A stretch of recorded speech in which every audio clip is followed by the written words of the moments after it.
Hello, কেমন আছো? হ্যাঁ ভালো আছি, তুমি কেমন আছো? হ্যাঁ ভালো আছি গো।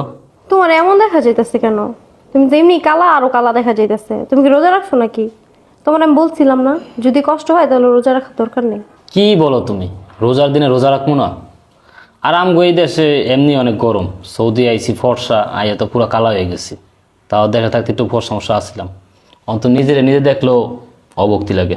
আচ্ছা বুঝছি, এখন কল দিছো কে লেগে ওইটা কও। ফোন দিছি কি লিগা, গতকালকে স্যালারি পাইছি, তোমার অ্যাকাউন্টে 2 লাখ টাকা পাঠাইতেছি। 2 লাখ টাকা পাঠাইতেছো? কখন পাঠাইবা? আচ্ছা পাঠাও। আরে আজকেই পাঠাই দিমু। ওই এক কাজ করো, মা আর ছোট বোন গ্রাম থেকে আসবে, ওনাদেরকে 50,000 টাকা দিয়ে দিও। রোজার বাজার টাজার করতে হবে, ঈদের শপিং টপিং করতে হবে। এই মাসে কিন্তু আর টাকা পয়সা পাঠাইতে পারবো না।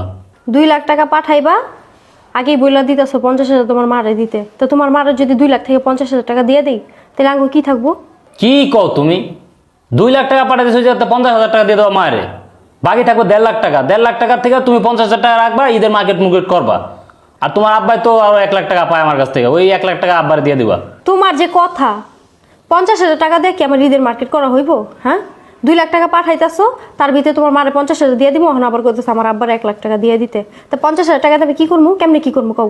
তুমি একা মানুষ, তোমার 50,000 টাকা মার্কেট মুর্কেট হইব না। না শোনো, টাকা পয়সা একটু বুঝে শুনে খরচ করো। আমি বুঝে শুনে খরচ করি, অযথা খরচ করি না, বুঝো নাই? তুমি বুঝো না। তুমি যদি বুঝতা তাহলে তোমার গ্রামে তোমার মারে তোমার বোনের 50,000 টাকা কিসের জন্য দেওয়া লাগবে? গ্রামে কি এত টাকা লাগে? হ্যাঁ, আচ্ছা ঠিক আছে, আমি এখন কাজে যাবো, তোমার সাথে এত তকাতই করতে পারবো না। আমি যেমনি কইছি এমনি করো। আহুক না তোর মা আর বইনে 50,000 টাকা খাওয়াই দিব একদম। ইসে। কি যে একটা অশান্তি, গ্রামে ঘরবাড়ি থুইয়া ঢাকার শহর ফ্ল্যাট নিয়ে থাকে, কত খরচ। ওদিকে বাপ মা গ্রামে থাকে, দুনিয়ার খরচ।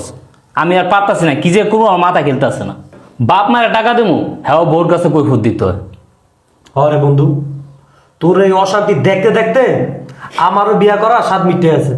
ভালোই করছি, বিয়া না করে প্রবাস আইছি। যদি বিয়া করে আইতাম তাহলে তোর মতো আমার এই অশান্তির আগুনে জ্বলতে হইতো। হরে বন্ধু, তুই ঠিকই করছিস, বিয়ে করস তাই প্রবাসে এসেছিস, কোনো ঝামেলা নেই। আমার দেওয়াস না কত ঝামেলা, দুনিয়ার খরচ, কি করবো বুঝতেছি না। আচ্ছা ঠিক আছে, তোমার ডিউটি আছে, তুই ডিউটিতে যা, আমি এবার নাইট কেটেছি, আমি ঘুমাবো। যা। আমার সময় হয়ে গেছে, থাক, জীবনটা কাজ করতে করতে যাইব।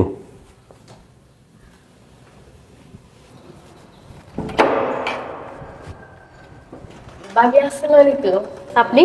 হ্যাঁ বোমা, তুমি ভালো আছো? হ্যাঁ, আমি সবসময় ভালোই থাকি। আপনারা দেখা বুঝেন না, আমি আপনাদের মতো